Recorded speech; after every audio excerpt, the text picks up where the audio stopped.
A waitress slipped a note to the vampire king. Your consort sold you out. They're in position. More coffee? The question was mundane, but the tremor in Penelope Ironland's hand was not. The diner, the midnight wick, smelled of burnt toast and ozone, the scent of a storm breaking or a spell failing. She didn't wait for the man in the booth to answer. He was devastatingly handsome, with eyes like shattered amethyst, but his attention was fixed on the woman across from him, Odette Fairhill, whose smile was as sharp as a guillotine. Penelope slid the check onto the formica table, face down. She pressed her thumb into the paper, hard, willing him to feel the urgency in the friction. Written on the back in red grease pencil were 7 words that would shatter the night. Your consort sold you out. They're in position. The silence that followed the note's delivery was heavier than the humid city air outside. Cassian Weilhart, king of the night courts, ruler of the obsidian skylines, did not flinch. He did not look at the note immediately. He simply watched Penelope retreat to the counter, his gaze lingering on the fray of her apron strings. Then, with a languid grace that made the human heart stutter, he flipped the paper. Across from him, Odette Fairhill swirled the olive in her martini. She was a vision of lethal elegance, draped in silk the color of dried blood. You seem distracted, my love, she purred, her voice a melody of deceit. Is the service not to your liking? We can have her removed. Cassian's eyes, usually a cold, imperious violet, darkened to the black of a starless void. He sensed the shift in the air before he saw it, the metallic taste of adrenaline from the kitchen, the way the ambient noise of the street had dropped to a terrified hush. He looked at Odette, really looked at her, and saw the minute dilation of her pupils as she checked her watch. The service, Cassian said, his voice a low rumble that vibrated through the table, is surprisingly illuminating. He didn't stand up. He didn't scream. He simply kicked the heavy oak table upward. In the same second, the front window of the midnight wick exploded inward. Shards of glass, glittering like diamonds in the neon signage, sprayed across the booth. The table absorbed the initial hail of bullets, heavy, silver-tipped rounds designed to liquidate undead flesh. Odette screeched, not in fear, but in fury, flipping backward with supernatural agility, landing in a crouch atop the partition. "Kill him!" she shrieked, her beautiful face contorted into a mask of avarice. "Burn the whole place down if you have to." Figures clad in tactical matte black armor poured through the shattered storefront. They moved with the precision of a death squad, led by a man whose presence felt like a bludgeon, Nathaniel Blackthorne. He held a repeating crossbow loaded with incendiary bolts. Cassian moved. He was a blur of shadows, a tear in the fabric of reality. He caught the first bolt in his bare hand, the sizzling heat searing his palm, and hurled it back into the chest of an attacker. But there were too many of them. This was a coup, meticulously planned. He needed an exit. He turned toward the kitchen, expecting to find the waitress cowering or dead. Instead, he found Penelope standing by the swinging doors, a sawed-off shotgun in her hands, the kind usually kept under the counter for robbers, not regicide. Her face was pale, dusted with freckles and fear, but her eyes were steady. "Kitchen!" she yelled, racking the slide. "Back door! Move!" Cassian didn't hesitate. He vaulted the counter, sliding across the linoleum as Penelope unleashed a deafening blast toward the ceiling, bringing down a cluster of heavy pots and pans to create a chaotic barrier between them and Blackthorne's men. "You have a death wish, little human," Cassian growled as he landed beside her, the scent of his own scorched flesh mixing with her cheap vanilla perfume. "I have a Honda Civic out back," she snapped, grabbing his expensive Italian suit jacket and hauling him toward the exit. And I don't get paid enough to clean up vampire dust. Move your ass, Your Majesty." They burst into the alleyway, just as the diner behind them erupted into a fireball. The heat wave slammed into their backs, a physical shove that sent them stumbling toward a rusted grey sedan. "Drive," Cassian commanded, though he was leaning heavily against the hood, a silver bullet lodged in his shoulder. "I'm driving," Penelope retorted, shoving him into the passenger seat. "You're bleeding on my upholstery." As the engine roared to life, a jagged, coughing sound, Penelope Ironland realized two things. First, she had just kidnapped the most dangerous predator on the continent. Second, looking at the blood soaking his shirt, she realized the myths were wrong. Kings could bleed, and if he died in her car, she was never getting her security deposit back. Rain slicked the asphalt, turning the city lights into long, weeping streaks of color. Penelope drove with white-knuckled precision, weaving the Honda through the labyrinthine streets of the lower ward. Beside her, Cassian Valerhart was fading. The silver in his shoulder was acting like a poison, burning through his accelerated healing. He breathed in shallow, ragged gasps, his head lulled back against the headrest. He watched her profile, the sharp jawline, the way she bit her lip when she checked the rearview mirror. "Who are you?" he rasped. The pain was excruciating, a white-hot poker twisting in his nerves. "Penelope," she said, eyes darting to the side mirror, where a pair of black SUVs were tearing through traffic, gaining on them. "And you're heavy." "You saw the ambush," Cassian murmured, fighting the darkness encroaching on his vision. "How?" Penelope took a sharp left, the tires screeching in protest. "I noticed things." Odette checked her phone 3 times in 2 minutes. She wasn't drinking her martini. And the guy in the corner booth? He was wearing combat boots with a suit, bad fashion, or tactical gear. "Observant," Cassian whispered. A ghost of a smile touched his lips. "For a waitress." "I used to be a lot of things," she muttered. "Hold on."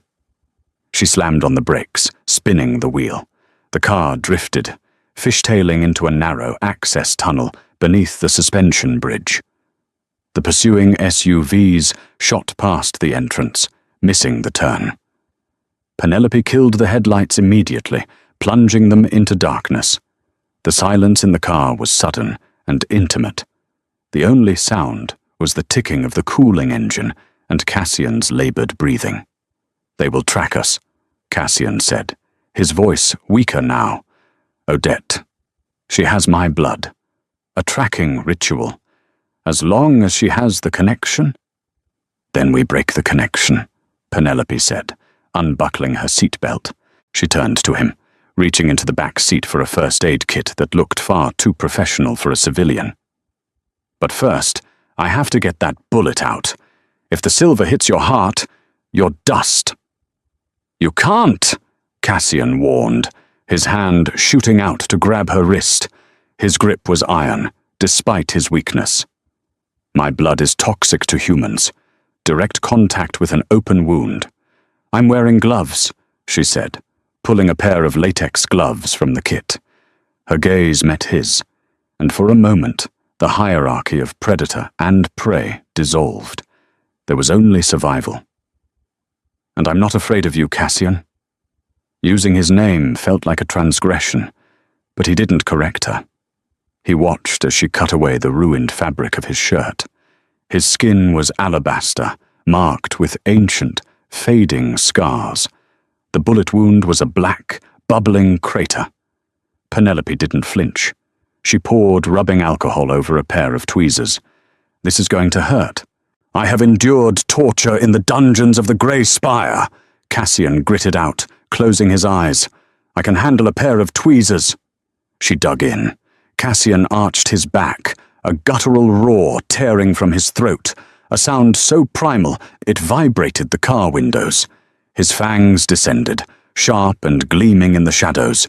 He wanted to lash out, the beast in him demanding blood to heal the trauma. Penelope didn't stop. With a wet squelch, she yanked the flattened silver slug free and dropped it into a metal cup. Done, she exhaled, her forehead slick with sweat. She quickly pressed a gauze pad soaked in a glowing green tincture against the wound. Cassian's eyes snapped open. The pain was receding, replaced by a cool numbness. He stared at the bottle in her hand. That is not standard medical supply. That smells like witch hazel and grave moss. Penelope capped the bottle, her expression unreadable. My grandmother was superstitious. I kept some of her recipes. Who are you, really, Penelope Ironland? Cassian asked, his vision clearing. He looked at her with new intensity. She wasn't just a waitress. She was a complication, a variable he hadn't accounted for. I'm the girl who just saved your ungrateful life, she said, restarting the car. Now, where are we going? Because my apartment is definitely not safe. Cassian looked out the window at the rain-streaked concrete. We need a sanctuary. Somewhere Odette's magic cannot reach. Do you know the botanist? Penelope stiffened. Amelia Nightbloom, the eco-terrorist witch of the East End? The very same, Cassian said. She owes me a favor, and right now, she is the only one who can hide a king. The greenhouse sat atop a derelict skyscraper, like a crystal crown on a corpse. To reach it, they had to climb 30 flights of stairs because the elevators had been dead since the 90s. Cassian moved better now, the green tincture having knit his flesh back together with alarming speed, but he was still pale. Penelope led the way, her flashlight cutting through the gloom of the stairwell. Why did she do it? Penelope asked, her voice echoing in the concrete shaft. Odette. She looked at you like she owned you. She wanted to, Cassian replied, his tone bitter. The consorts are not merely lovers, Penelope. They are anchors. In vampire politics, a king must be tethered to the mortal realm, or our power consumes us. Odette. She grew tired of being the anchor.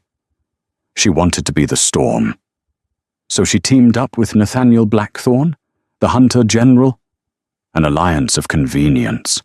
Blackthorne wants the city purged of my kind. Odette wants the throne. They likely agreed to split the spoils. She gets the crown, he gets the right to hunt my subjects without interference. They reached the roof door. It was covered in heavy vines that pulsed with a faint, bioluminescent light. Penelope reached out, tracing a symbol carved into the wood. The vines retracted, slithering away like snakes. You know the entry glyphs, Cassian noted, his eyes narrowing. I deliver takeout here sometimes, Penelope lied smoothly. She pushed the door open. The air inside was thick, humid, and smelled of jasmine and decay. The greenhouse was a jungle, an impossible ecosystem thriving above the smog line. Towering ferns brushed the glass ceiling, and strange, carnivorous flowers snapped at the air. Cassian Valerhart, a voice rasped from the shadows. You look terrible. Amelia Nightbloom stepped into the moonlight. She was a tiny woman, draped in layers of oversized knitted shawls, her hair a wild mane of grey and green. She held a watering can in one hand and a revolver in the other. Amelia, Cassian nodded respectfully. I require sanctuary. You require a funeral, Amelia spat, though she lowered the gun. Her eyes slid to Penelope. And you brought a stray, a dangerous one. She's with me, Cassian said, stepping instinctively in front of Penelope. The protective gesture surprised them both. Amelia cackled, a dry, rattling sound. Oh, I know who she is, vampire. The question is, do you? Penelope stepped forward, cutting off the conversation. We need a place to lay low. Odette has turned. Blackthorne is hunting us, and he's bleeding again. She pointed to Cassian's side. The wound was weeping black ichor. The silver had left a residue, a curse that the green tincture couldn't fully purge. Amelia sighed, gesturing for them to follow her deeper into the foliage. "Come, I have tea. And I suppose I have antidotes. But this will cost you, Valehart." "Name your price," Cassian said. "Not from you," Amelia said, stopping to pluck a purple leaf from a hanging vine. She pointed a gnarled finger at Penelope. "From her?" Penelope frowned. "Me? I don't have anything." "You have the note," Amelia whispered, her eyes gleaming. "The one you wrote, the one that changed fate tonight. Words have power, girl. Destiny was rewritten the moment you put pencil to paper. I want the memory of that moment, the courage it took." "You deal in memories?" Cassian asked, disgusted. "I deal in rare ingredients," Amelia corrected. She looked at Penelope. "Well?" Penelope looked at Cassian. He was leaning against a potting table, his strength failing again. He looked at her, and for the first time she saw fear in his eyes, not for himself, but for her. "Don't do it," his eyes said. "Deal," Penelope said. Amelia smiled, terrifying and bright. "Excellent. Now get him on the table. We have work to do." As Penelope helped Cassian onto the wooden slab, he grabbed her hand. His skin was ice cold. "Why?" he whispered. "You barely know me." "Maybe," Penelope said softly, brushing a strand of dark hair from his forehead. The intimacy of the gesture hung in the air, charged and electric. "But I know what it's like to be sold out by the people who are supposed to protect you." Cassian searched her face, seeing the cracks in her armor. "Who hurt you, Penelope?" "That's a story for another night," she said, pulling away as Amelia approached with a smoking bowl of poultice. "Right now you just need to survive." As Amelia worked, chanting in a language that sounded like cracking bones, Penelope walked to the glass wall of the greenhouse. She looked out over the city. Far below, sirens wailed. Fire was visible in the distance, the burning remains of the diner. Her phone buzzed in her pocket. She pulled it out. Unknown number. She answered. "Hello, Penelope," a voice said. Smooth, cultured, and terrifying. It was Edmund Brightmore, Cassian's loyal lieutenant. The one man Cassian thought was dead. "Edmund," Penelope whispered, glancing back to make sure Cassian couldn't hear. "You're alive?" "Alive is a strong word," Edmund replied, his voice strained. "Listen to me carefully. You cannot trust Amelia. She isn't just a witch. She's Odette's mother." The line went dead. Penelope turned around slowly. Amelia was standing over Cassian, a knife made of obsidian in her hand, raised high above the Vampire King's heart. "Sorry, dearie," Amelia cackled. "Family comes first. She's Odette's mother." Penelope's scream tore through the humid air of the greenhouse just as the obsidian dagger plunged downward. Cassian didn't ask questions. He didn't waste a millisecond processing the betrayal. He simply reacted with the raw, desperate instinct of a predator backed into a corner. He rolled off the potting table, his body hitting the moss-slicked floor with a heavy thud, just as the blade slammed into the wood where his heart had been a heartbeat before. The force of Amelia's strike was supernatural. The wood splintered and hissed, the obsidian blade smoking as if it carried a curse of its own. "Clever girl," Amelia hissed, her grandmotherly facade melting away to reveal something ancient and jagged. The vines around them began to writhe, responding to her fury. "But knowing the truth doesn't save you, it just makes your death more tragic." "Cassian, move!" Penelope scrambled backward, knocking over a stack of clay pots. She fumbled for the sawed-off shotgun she'd discarded by the door, but a thick creeper vine whipped out, lashing around her ankle and dragging her to the ground. She kicked wildly, her boot connecting with the thick plant matter, but it was like kicking iron. Cassian struggled to his feet, swaying. The green poultice had closed the wound, but the silver sickness still ravaged his blood. He looked at Amelia, a woman he had considered an ally for a century, and felt the cold burn of fury. "You harbored me," he rasped, his eyes glowing with dim, flickering violet light. "You healed me. Why?" "To stabilize you, you arrogant fool," Amelia spat, raising her hands. The greenhouse groaned, the glass pane rattling. "Odette doesn't want a corpse. She wants a battery, a living, beating heart of shadow to fuel her ascent. If I let you die from a hunter's bullet, her ritual fails." She thrust her hands forward. A wave of thorns erupted from the floor, rushing toward Cassian like a tidal wave of daggers. He couldn't dodge, not in this state. But the blow didn't land. A deafening boom shattered the greenhouse glass. Penelope, prone on the ground, had managed to grab the shotgun and fire one-handed. The buckshot didn't hit Amelia. She had deflected it with a barrier of woven roots, but it shattered the main irrigation pipe above her head. Pressurized water, laced with nutrient chemicals, exploded downward. It slammed into Amelia, breaking her concentration. The vines holding Penelope went slack. "Go!" Penelope scrambled up, grabbing Cassian's arm. "The window!" "We're 30 stories up!" Cassian shouted over the roar of rushing water and Amelia's shrieks of rage. "Do you trust me?"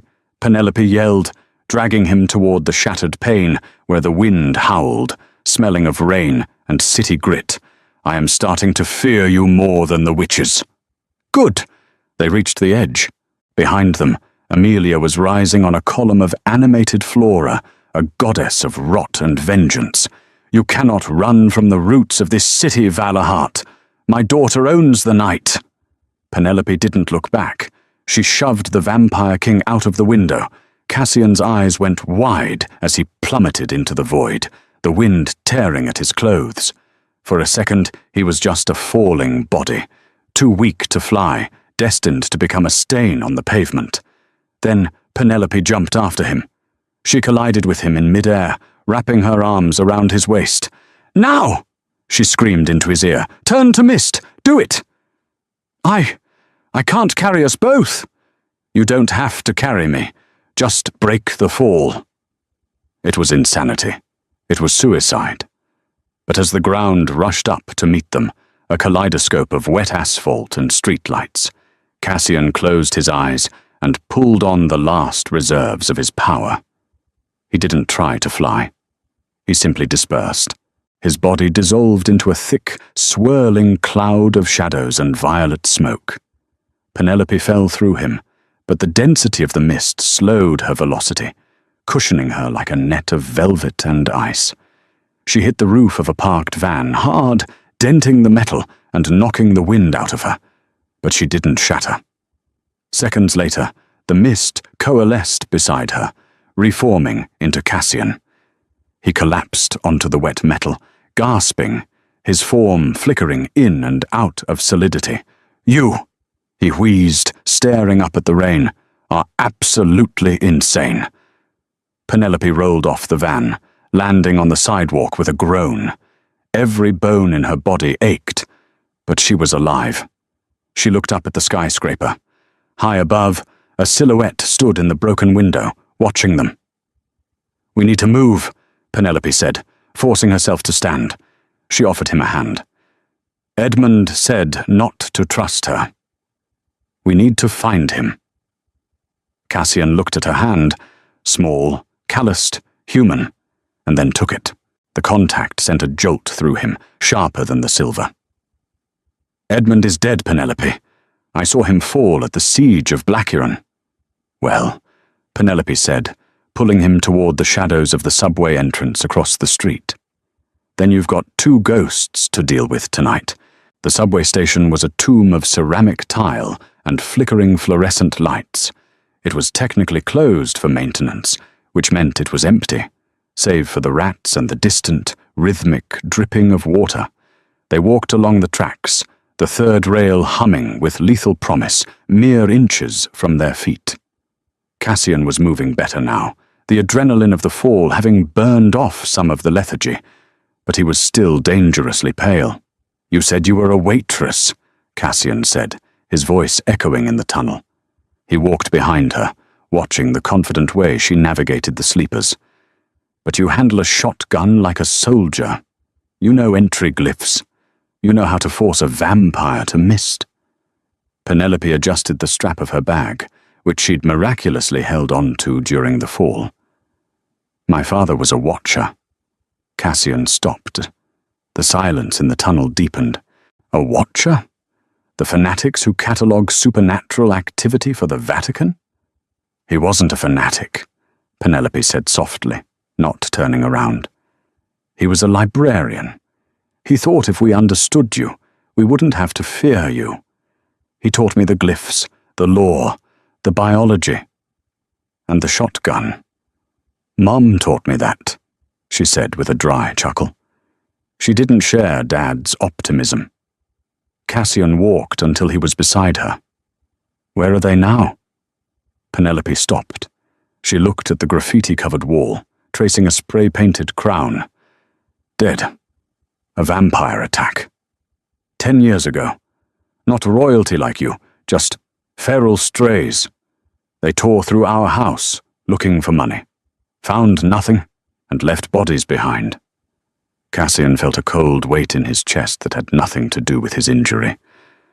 "And yet you saved me." "I saved you because Odette is worse," Penelope said, turning to face him. In the harsh industrial light, she looked exhausted, her hair plastered to her face, bruise forming on her cheek. "My dad used to say that order is better than chaos. You're a monster, Cassian, but you keep the courts in check. Odette? She wants to burn the world just to see the sparks. If she takes the throne, the truce ends, the slaughter starts. I'm not saving you for you. I'm saving the city." Cassian looked at her, really looked at her, stripping away the title of waitress and seeing the steel underneath. "You are a pragmatic creature, Penelope Ironland." "I'm a survivor," she corrected. "Now, where would Edmund be? If he's alive." "If," Cassian emphasized. "If he survived Blackeren, he would go to the ossuary. It's an old safe house, beneath the Cathedral of St. Jude, shielded by holy ground. Vampires cannot enter without invitation, but it suppresses tracking magic." "Holy ground," Penelope muttered. "Great, you're going to love that." "It will burn," Cassian admitted, "but it will hide us." They walked in silence for a while, the tension between them shifting from hostile to something more complex, a reluctant camaraderie forged in the fires of near death. "You wrote the note," Cassian said suddenly. "Your consort sold you out. How did you know she was the one?" Penelope hesitated. "I heard her on the phone, in the bathroom. She thought she was alone. She said, he still trusts me. The fool loves me too much to see the knife." And then she laughed. It was the sound of that laugh that made me write it. Cassian looked away, his jaw tightening. "I did love her. Or I thought I did. Immortality is lonely, Penelope. You cling to anything that makes the centuries feel less cold." "Loneliness makes us do stupid things," Penelope said quietly. She reached into her bag and pulled out a protein bar, breaking it in half. She offered him a piece. He stared at it. "I do not eat grains." "Eat it," she ordered. "You need the energy to heal, even if it tastes like cardboard." He took it, their fingers brushing. His hand lingered for a fraction of a second too long. "Thank you," he said, his voice low. "For the note. And the jump."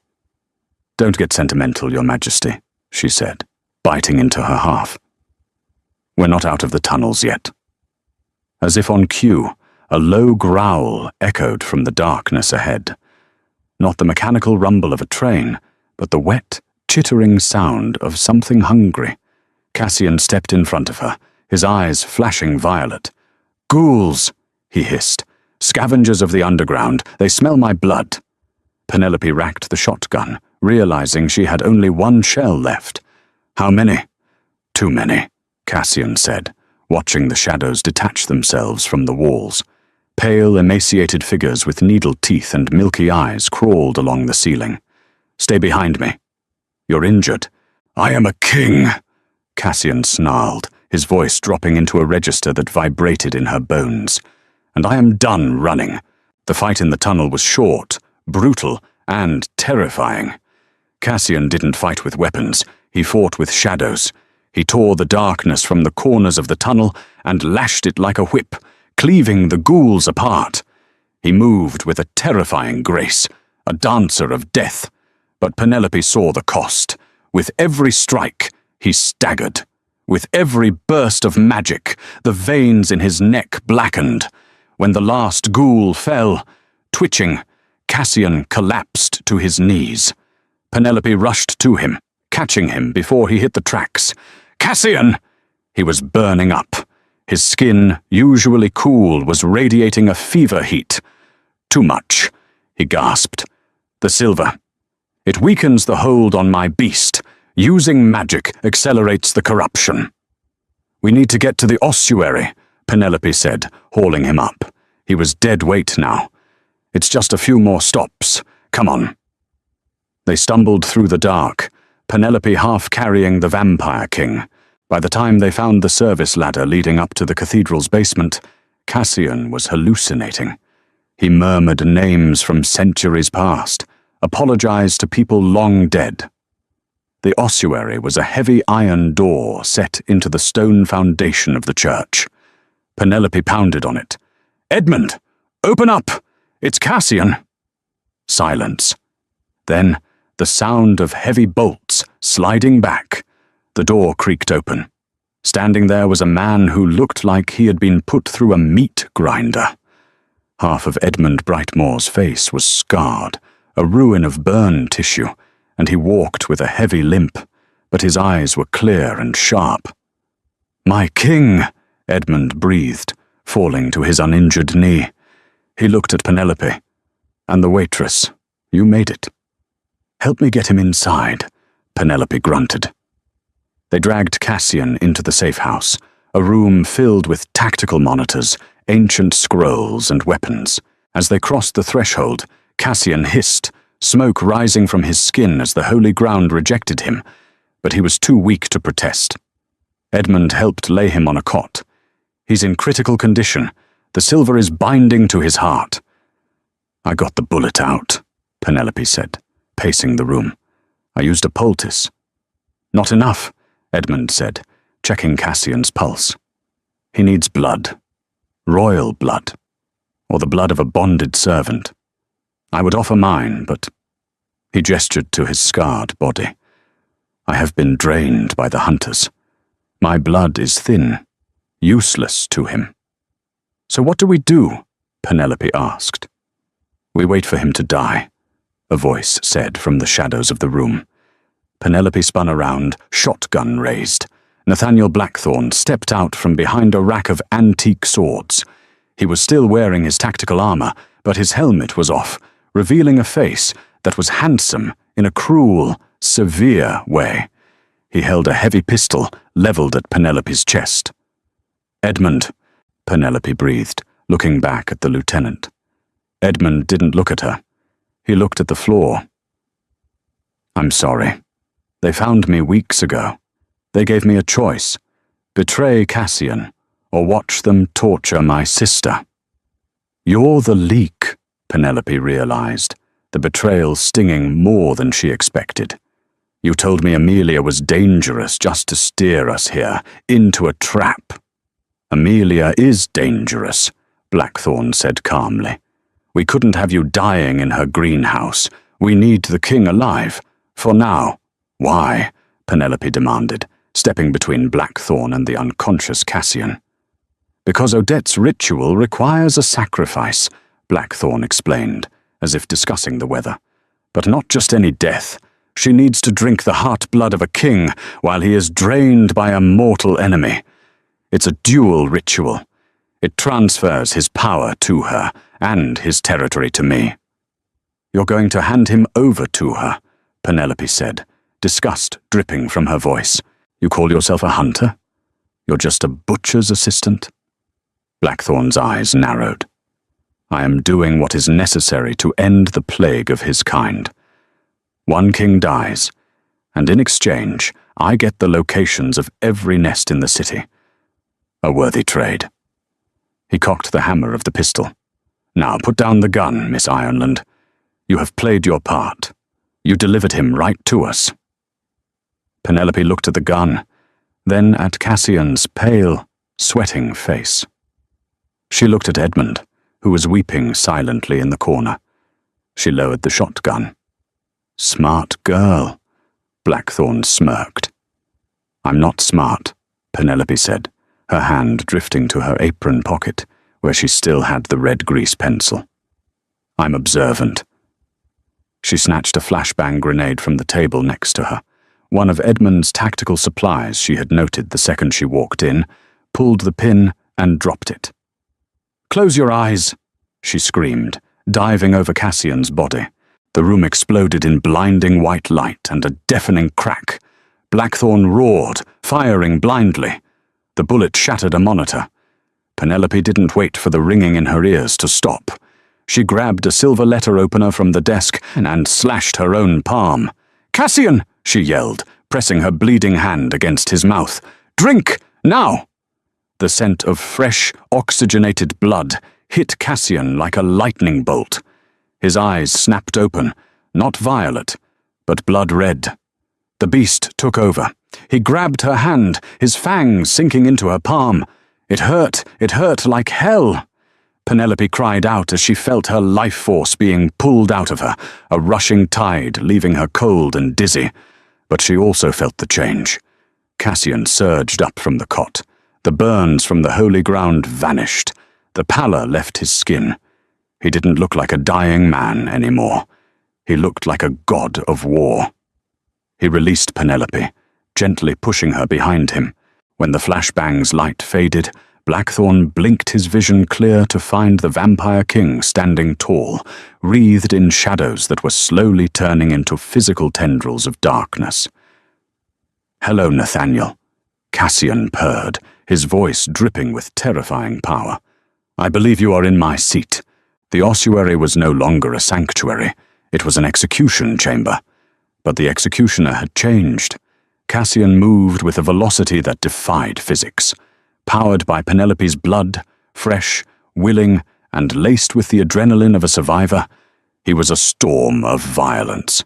He didn't just dodge Blackthorn's bullets. He flowed around them like smoke. You think you can hunt a king in his own shadow? Cassian roared, grabbing the barrel of Blackthorn's pistol and crushing it like aluminum foil. With a backhand that cracked the air like a whip, he sent the hunter general flying into a rack of tactical gear. Blackthorn groaned, spitting teeth. He fumbled for a secondary weapon, a UV flare grenade, but before he could pull the pin, a shadow detached itself from the floor and pinned his wrist to the concrete. Don't, Edmund rasped. The scarred lieutenant stood over Blackthorn, a jagged piece of the shattered monitor in his hand. He looked at Cassian, tears tracking through the burns on his face. My king. I had no choice. They have my sister. We all have choices, Edmund, Cassian said, his voice cold, vibrating with the dual tones of man and beast. He stepped closer to Penelope, who was clutching her bleeding hand, watching the scene with wide, shock-filled eyes. You chose fear. And now I choose atonement, Edmund whispered. He didn't attack Cassian. He attacked Blackthorn. Edmund drove the shard of glass down, not into Blackthorn, but into the tactical vest where the hunter kept his dead man's switch, a device rigged to detonate the safe-house explosives if his heart stopped. Edmund severed the wiring, sparks showering his face. Blackthorn screamed in rage, bucking wildly. He drew a combat knife and plunged it into Edmund's chest. Penelope screamed, surging forward, but Cassian held her back. Wait. Edmund didn't fall. He smiled, blood bubbling past his lips, and grabbed Blackthorn by the throat. "You promised she would be safe," Edmund choked out. "You lied." With a final, gargantuan effort, Edmund pulled the pins on all the grenades on Blackthorn's belt. "Run!" Edmund shouted at his king. Cassian swept Penelope into his arms. This time he didn't need a window. He dissolved into mist just as the grenades detonated. The explosion gutted the basement of St. Jude's. Fire roared through the tunnels, cleansing the betrayal, the hunter, and the fallen soldier. They materialized on the roof of the cathedral, amidst the gargoyles and the rain. Penelope collapsed against the stone parapet, sobbing. "He saved us," she wept. "He betrayed us, and then he saved us." Cassian stood looking down at the smoke billowing from the vents. His face was a mask of stone, but Penelope could feel the grief radiating off him, a cold, hollow ache that mirrored her own. "He died a soldier," Cassian said quietly. "That is more than he deserved, and less than he earned." He turned to Penelope, his eyes still glowing with the crimson residue of the blood bond. "Odette will see the smoke. She knows we are alive. The game has changed." "How?" Penelope asked, wiping her eyes with her sleeve. "She has lost her hunter," Cassian said, looking toward the tallest skyscraper in the city, the obsidian spire, his stolen throne. "Now she has to fight her own war." The obsidian spire pierced the clouds, a monolith of black glass and steel. The penthouse was a sprawling palace of modern decadence, currently occupied by Odette Fairhill. She stood on the balcony, the wind whipping her silk gown. She held a goblet of wine, though she didn't drink. She was watching the fire at the cathedral, miles away. "You failed, Nathaniel," she murmured to the wind. "Disappointing." "He's coming for you," a voice said from the shadows behind her. Odette turned. Amelia Nightbloom sat on a velvet sofa, looking worse for wear. Her skin was grey, her clothes damp from the greenhouse disaster. "The king does not forgive." "Let him come," Odette smiled, her fangs descending. "He is weak. He has been shot with silver, poisoned by holy ground, and drained of power." "He drank from the girl," Amelia warned. "I can smell the bond on the wind. He is not weak, daughter. He is awakened." Odette's eyes narrowed. "A human waitress? Please, what can she offer him but a few pints of common blood?" "Hope," Amelia said softly, "and that makes him dangerous." Suddenly, the lights in the penthouse flickered and died. The emergency generators didn't kick in. The heavy electronic locks on the private elevator disengaged with a heavy clunk. The doors slid open. Cassian walked out, unarmed, his suit torn and blooded, but his stride regal. Penelope walked beside him, holding the sawed-off shotgun, looking utterly out of place and entirely terrifying. "Get out of my chair," Cassian said. Odette laughed, a sound like breaking crystal. "Cassian, my love, you look like a ruin, and you brought your pet." "She's not a pet," Cassian said, stepping into the room. The shadows in the corners stretched toward him, welcoming their master. "She's the reason I'm still standing." "Sentimental drivel," Odette sneered. She raised her hand, and the ambient magic in the room surged. "I took your city, Cassian. I bought your guards. I sold your secrets. You have nothing." "I have the truth," Cassian said. He pulled a folded piece of paper from his pocket, the grease-stained note. He tossed it onto the coffee table. Odette glanced at it. "A note? That's your weapon?" "No." Penelope spoke up, her voice steady, despite the trembling of her hands. "The weapon is what happens when people stop believing your lies." Penelope reached into her bag and pulled out her phone. She pressed play. Edmund's voice filled the room, recording from a bug Penelope had planted on him back in the ossuary. A hunch, a backup plan. "Odette doesn't want a corpse. She wants a battery. She plans to drain the council next. She called them cattle in expensive suits. The recording was clear. It was damning.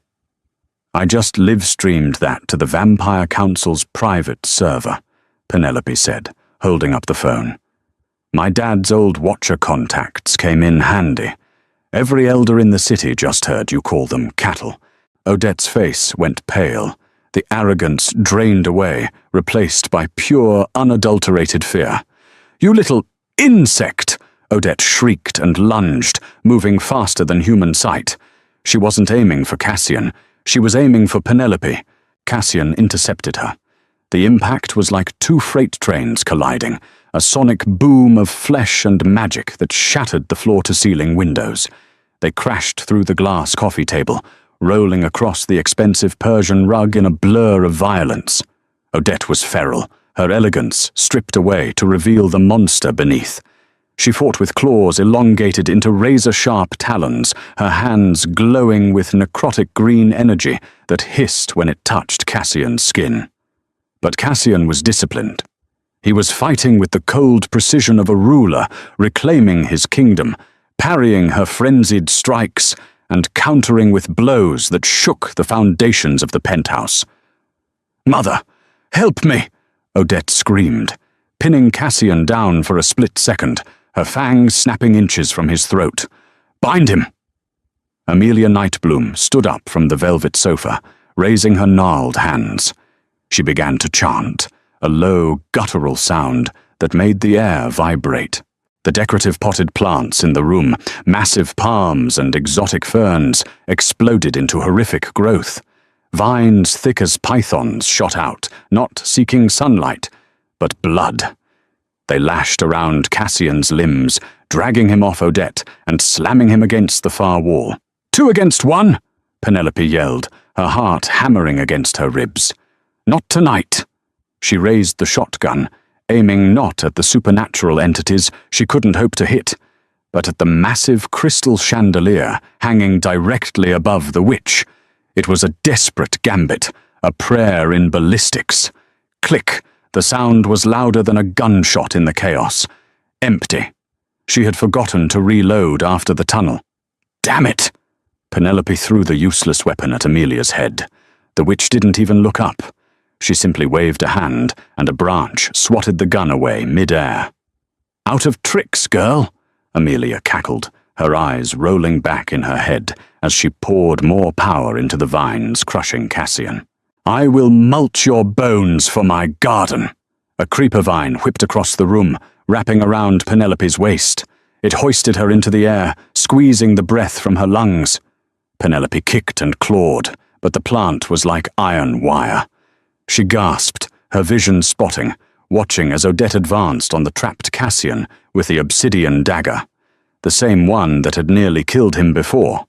"Look at her, Cassian," Odette taunted, pointing the blade at Penelope. "Look at your little savior dying. This is what happens when you mix with cattle." Cassian roared, struggling against his bonds, his eyes burning with helpless fury. "Touch her, and I will dismantle you piece by piece." "You won't get the chance," Odette hissed, raising the dagger. Penelope's feet dangled inches from the wet bar. Her flailing hand knocked over a crystal decanter, sending amber liquid splashing onto the floor. The smell hit her instantly. Sharp, stinging alcohol. High-proof rum. And next to it, the silver service cart with the cigar accessories, including a heavy, gold-plated table lighter. Penelope stopped struggling. She looked at Cassian. He met her gaze, and in that split second, a silent communication passed between them. "Trust me." "Cassian, the mist!" Penelope screamed, her voice rasping through her crushed windpipe. Cassian didn't question her. He didn't hesitate. Even pinned by Odette's magic and the crushing vines, he heard the command and obeyed. He stopped fighting the physical bonds and simply dissolved. He turned into shadow, slipping through the tight coils of the vines, and Odette's grasp like smoke through a keyhole. "What?" Odette stumbled forward, stabbing empty air. Penelope swung her legs, using the momentum to kick the service cart over. Bottles shattered. 150 proof rum, brandy and whiskey flooded the Persian rug, soaking the roots of Amelia's magical constructs. "Hey, witch!" Penelope choked out. Amelia looked up, startled. Penelope grabbed the heavy lighter from the mess on the floor, thumbed the ignition, and dropped it. Last call. Whoosh! The alcohol caught instantly. But this wasn't just a kitchen fire. The vines were generated by dark magic, dry and brittle with unnatural age, and they acted like a wick. The fire roared up the constructs, fueled by the accelerating spell Amelia was casting. The room turned into an inferno in seconds. Amelia shrieked as the flames leaped onto her wooden limbs, breaking her concentration. The vine holding Penelope went slack, dropping her to the floor. She rolled away, coughing, the heat searing her skin. Odette scrambled backward, terrified. Fire was the great equalizer. It didn't care about royal blood or ancient lineages. It just consumed. Cassian materialized beside Penelope, sweeping his heavy, fire-resistant coat over her to shield her from the heat. He pulled her to her feet, his arm a band of steel around her waist. "You burned down my penthouse," he noted, his voice sounding impressed rather than angry, watching Odette and Amelia retreat toward the balcony, trapped between the wall of flames and the 30-story drop. "I have a problem with authority figures who try to kill me," Penelope panted, wiping soot from her face. "It's a personality flaw." Odette stood on the railing, the wind howling behind her, whipping her hair into a frenzy. Her reign was over. The council was watching. Her mother was defeated, currently swatting at her burning shawls. "This isn't over, Cassian," Odette screamed over the roar of the fire, her face contorted with hate. "I will burn this city before I let you rule it.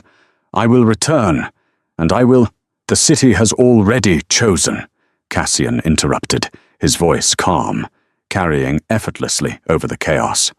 He looked down at Penelope, at the soot on her nose and the fierce light in her eyes. "And so have I." Odette looked at them, the king and the waitress, standing together against the backdrop of the inferno, unshakable. She realized then that she hadn't just lost the crown. She had lost the war of ideology. She let out a sound of pure, crystallized frustration and threw herself backward, off the spire, plummeting into the darkness rather than face the judgment of the council. Amelia followed, transforming into a swarm of singed moths that scattered frantically into the night, abandoning her daughter to save herself. The fire sprinklers finally kicked on, dousing the room in a cold, artificial rain that mixed with the smoke and steam. Cassian turned to Penelope. She was soaked, covered in ash, bleeding from her hand and trembling from the adrenaline crash. She looked like a disaster. She looked perfect. "You are," Cassian said, brushing a wet strand of hair from her face, his thumb lingering on her cheekbone. "The most terrifying creature I have ever met." "Is that a compliment?" Penelope asked, leaning into his touch, her legs finally giving out. Cassian caught her. "It is a declaration," he whispered. He leaned down and kissed her. It wasn't the kiss of a predator claiming a prize, nor the courtly kiss of a king. It was desperate, raw, and tasted of smoke and rain. It was the kiss of a man finding his equal in the wreckage of the world, a promise sealed in blood and ink. The sun rose over a city that had no idea how close it had come to midnight. The council swept in before the first rays hit the pavement, cleaning up the mess, suppressing the footage, and hunting down Odette's remnants. They reinstated Cassian, though they looked at him differently now. They looked at the woman standing at his right hand differently too. Penelope didn't go back to the diner. It was gone anyway, a charred skeleton in the lower ward.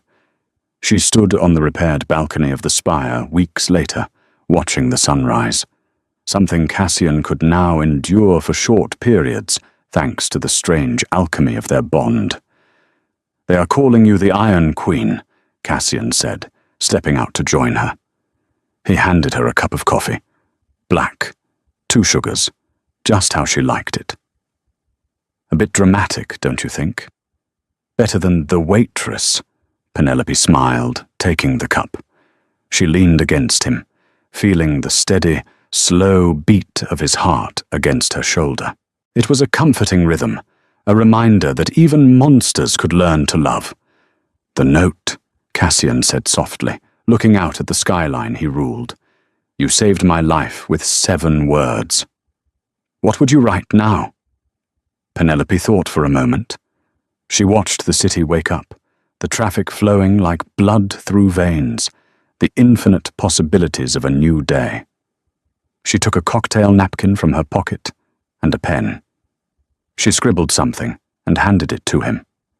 Cassian read it, and for the first time in centuries, the Vampire King laughed, a sound of pure, unburdened joy that startled the pigeons from the ledge. Your shift is over. Let's go home. Enjoyed the story? If Penelope and Cassian's journey from the diner to the throne stole your heart, please like this story and share it with your fellow night owls. Don't forget to subscribe for more tales of forbidden romance, supernatural thrills, and ordinary people doing extraordinary things. The night is young, and there are many more stories in the shadows waiting to be told.